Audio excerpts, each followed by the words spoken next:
Salam sejahtera kepada semua. Today I Kelvin Yongkai will going to discuss about the inflation. Inflation is an important issue in microeconomics because it is related to society, economy, welfare, and the cost of living. What is definition of inflation?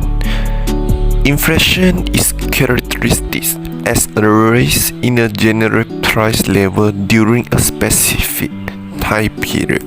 CPI is Consumer Price Index. In short form, we call CPI. Inflation is measured by the CPI and also gross domestic product reflected GDP. CPI measures the price of a market basket of consumer goods and services. GDP is a comprehensive measurement of inflation because it includes all the price of goods and services in the economy. However, at this level, we only focus on the CPI method to measure inflation rate.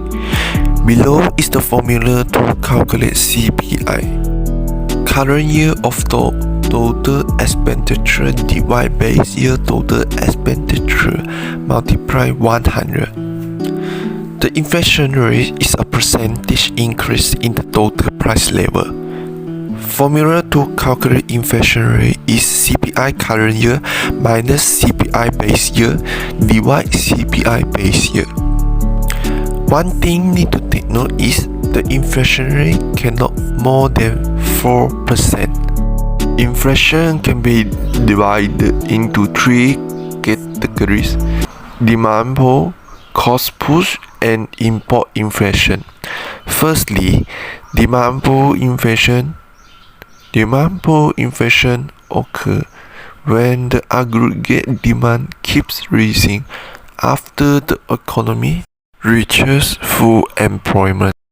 The general price level raises continuously when the firm is unable to expand production capacity quickly enough to accommodate the excessive increase in demand when the economy is booming. Second, cost push inflation. Cost push inflation occurs due to a rise in average cost of production. It increases average cost, squeezing profit and reduce the volume of production that firm is willing to produce at a particular price level.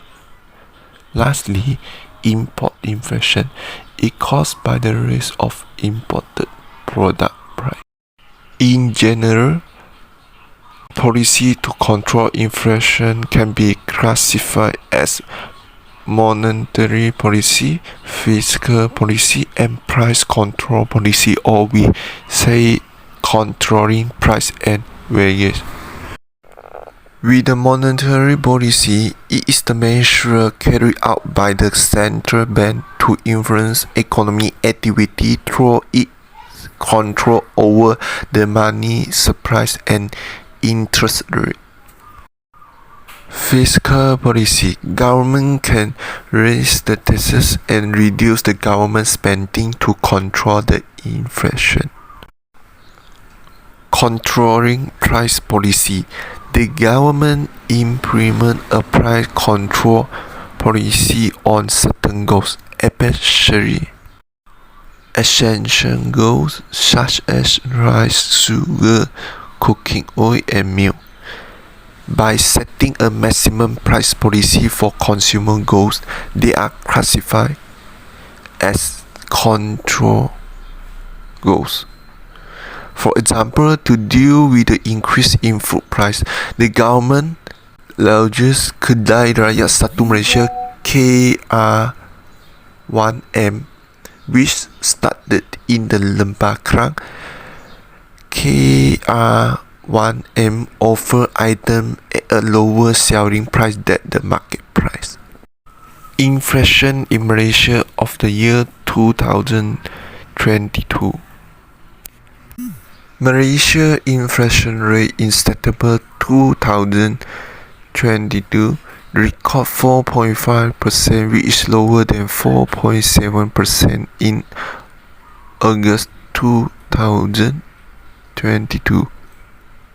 An analysis of inflation from month to month reveals that it is continued to decline in September 2022, falling to 0.1% from 0.2% in August 2022. In November 2022, the Consumer Price Index (CPI) was 129.0, up from 124.0 during the same month in the last year. The positive and negative impact of inflation.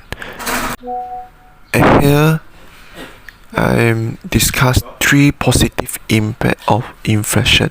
First, the inflation encourage investment and economic growth. Second, inflation can bring positive effect to certain groups such as traders, stock owner, and the last is the price of imported gold is cheaper. The negative impact of the inflation, first is living expenses go up, and the last one is reducing the value of the country currency. That's all for me. Thank you.